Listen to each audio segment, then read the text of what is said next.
وقضى ربك ألا تعبدوا إلا إياه وبالوالدين إحسانا إما يبلغن عندك الكبر أحدهما أو كلاهما فلا تقل لهما أف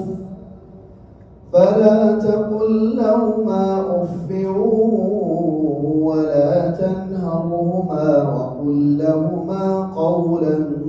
كريما واخفض لهما جناح الذل من الرحمة وقل رب ارحمهما كما ربياني صغيرا ربكم أعلم بما في نفوسكم إن تكونوا صالحين فإنه كان للأوابين غفورا وآت ذا القربى حقه والمسكين وابن السبيل ولا تبذر تبذيرا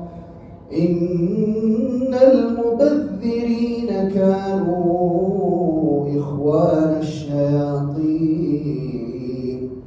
وكان الشيطان لربه كفورا.